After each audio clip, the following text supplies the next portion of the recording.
Assalamualaikum warahmatullahi wabarakatuh. Perkenalkan, nama saya Desmandi Saputra, kelas 1E, Prodi Informatika, Fakultas Ilmu Komputer, Universitas Singapura Bangsa Karawang. Video ini dibuat sebagai tugas ujian akhir semester 1 dengan mata kuliah Pendidikan Kewarganegaraan dengan dosen Pak Bambang Suteja, SH.MSI. Video ini berisikan tentang seberapa penting pelajaran pendidikan kewarganegaraan bagi mahasiswa. Menurut saya, pelajaran pendidikan kewarganegaraan sangatlah penting karena merupakan pelajaran yang mempelajari tentang dasar-dasar kenegaraan seperti Undang-Undang Dasar 1945, ideologi Pancasila, serta semangat perjuangan bangsa Indonesia. Oleh karena itu, pendidikan kewarganegaraan juga haruslah diimplementasikan atau diaktualisasikan dalam kehidupan sehari-hari, bukan hanya dipelajari saja di sekolah. Maka dengan itu, saya telah mewawancarai beberapa narasumber dengan latar belakang berbeda-beda tentang sudahkah mereka mengaktualisasikan nilai kewarganegaraan dengan baik.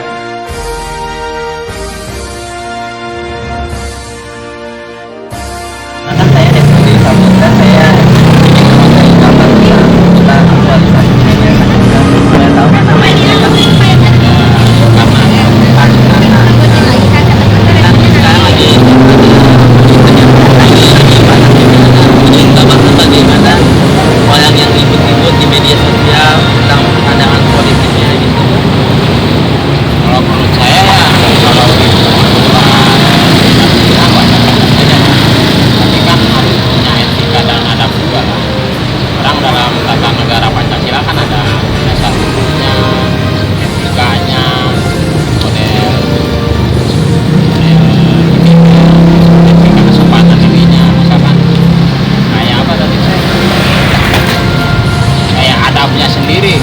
dia kan punya pendidikan kan. Pendidikan itu harus punya adab, punya sopan santun. Iya. Bagaimana tata cara kan itu udah diatur dalam undang-undang ITE, undang-undang hukumnya, nota-nota ya. Iya, norma-normanya sudah diatur. Bagaimana ya kalau orang itu sudah melanggar ya kena harusnya dengan sistem kontrol. Tapi kan kalau di Indonesia begitu. Misalkan kayak pandangan yang di atas, yang di bawah, misalkan beda pendapat, ya itu maksudnya kayak hukum tajam ke bawah, tumpul ke atas kayak gitu. Itu gak sesuai dengan ucapan dan aturan.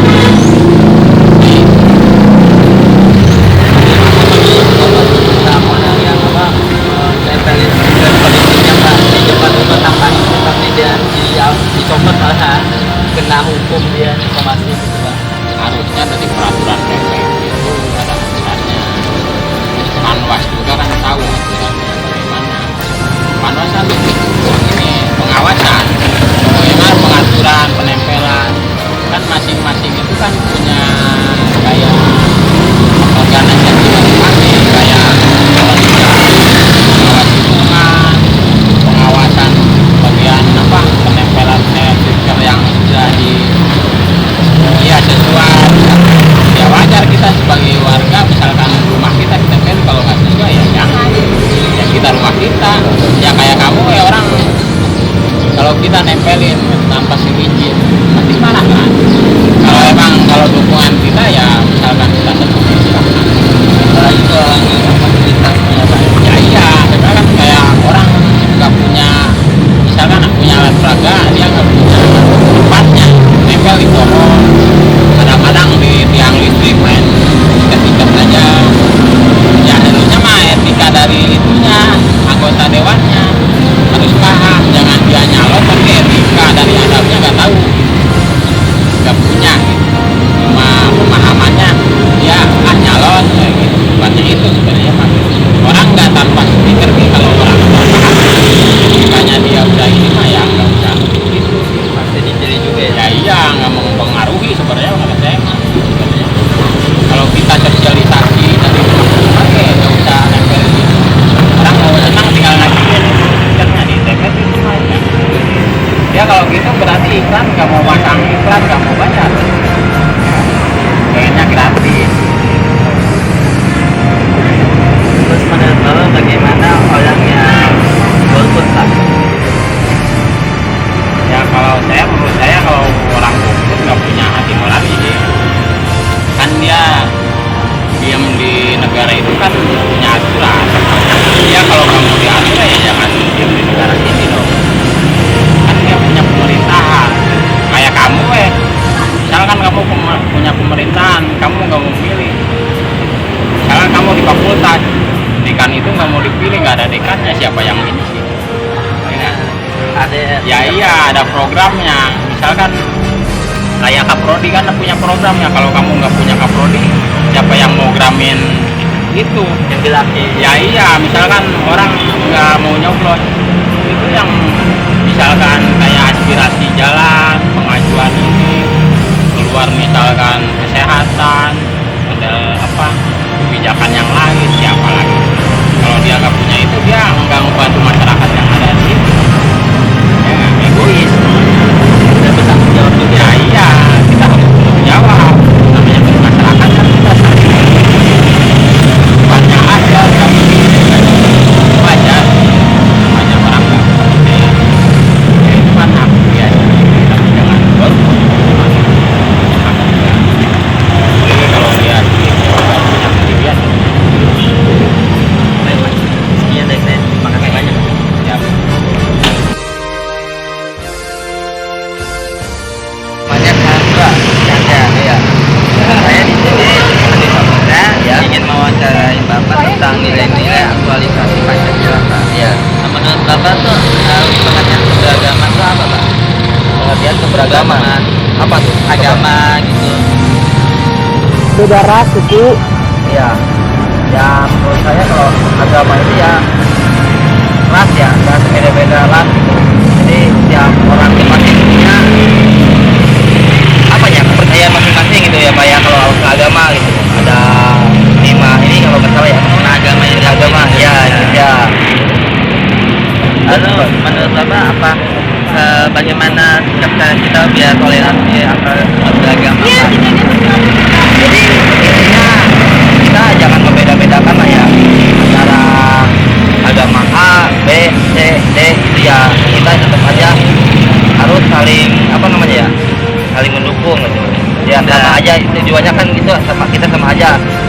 Jadi apa namanya ya punya kepercayaan masing-masing lah kalau dari segi agama itu saling menghormati ya. Terus menurut Bapak bagaimana sikapnya yang di Bekasi tentang melarangan pembangunan gereja di daerah tempat itu Pak? Waduh, kalau menurut saya itu sih kurang apa ya? Apa namanya ya? Kurang Toleran. toleran ya, kurang toleran lah. Kalau saya pribadi mah ya jangan begitulah gitu. Ya. Kalau Bapak mah bebas aja ya? Bebas. Maksudnya ya membangun gereja, mau masjid atau semacamnya ya. Itu kan sebenarnya tempat ibadah gitu ya. Jangan dilarang-larang lah kalau itu mah. Kalau menurut saya gitu. Saling nggak mengganggu kita ya Pak? Ya, betul. Terima kasih banyak Pak. Ya, siap. Terima kasih.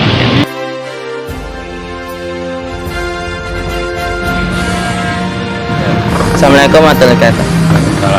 Ini izin untuk menanyakan nih tentang nilai-nilai aktualisasi Pancasila Pak. Ya, boleh tahu namanya siapa Pak? Baik, kita tag ulang. Siap.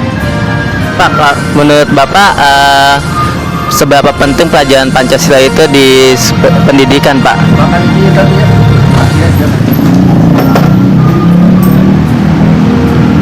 Kalau menurut saya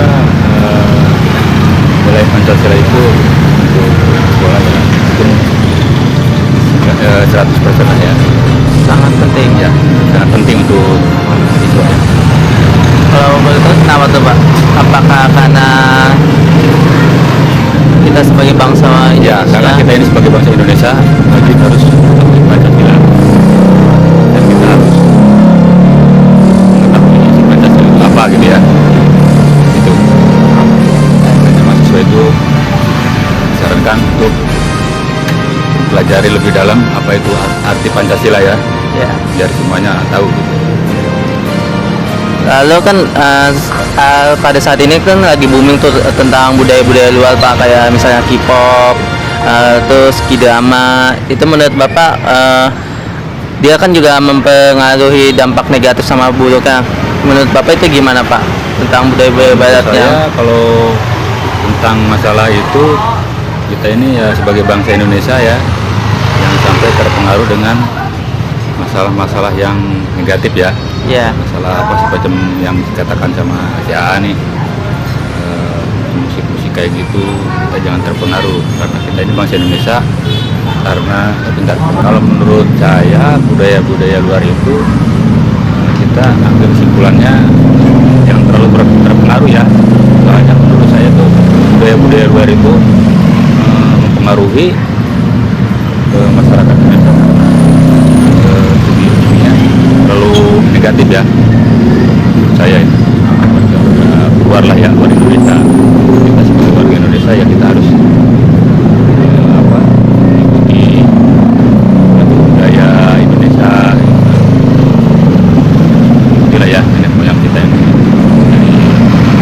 kita pelajari adab sopanan seperti itu ya Indonesia itu, ya, sampai terpengaruh sama budaya-budaya luar yang kacau lah ya, jatahnya itulah karuan kayak gitu ya.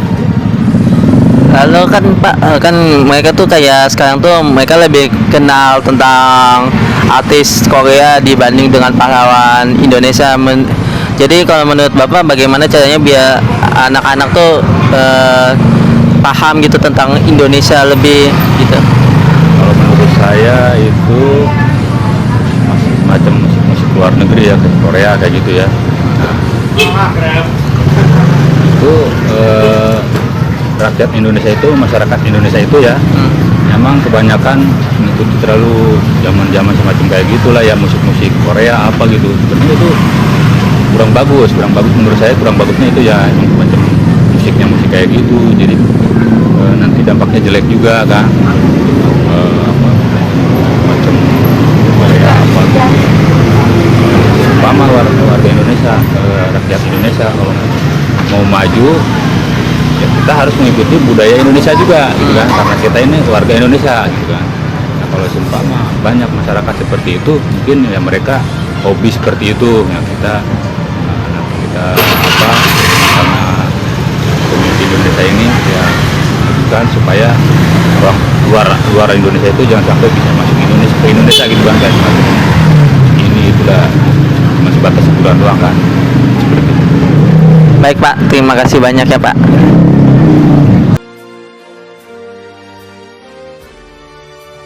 Nah, setelah melihat wawancara dari ketiga narasumber dengan latar belakang yang berbeda-beda, dapat disimpulkan bahwa mereka sudah tahu tentang pentingnya kewarganegaraan serta mereka telah melakukan aktualisasi nilai Pancasila dengan baik. Seperti narasumber yang pertama, sangat setuju tentang pelajaran kewarganegaraan seharusnya bukan hanya dipelajari saja, tetapi juga diterapkan dalam kehidupan sehari-hari. Begitu juga dengan narasumber yang kedua, dia sangat toleran terhadap perbedaan dan keberagaman agama. Serta narasumber yang ketiga memakai hak suaranya untuk memilih di pemilu itu juga merupakan bentuk aktualisasi nilai Pancasila sila keempat. Jadi mereka sudah sangat memahami nilai-nilai Pancasila dan kewarganegaraan sebagai warga negara Indonesia yang baik. Sekian dari saya. Wassalamualaikum warahmatullahi wabarakatuh.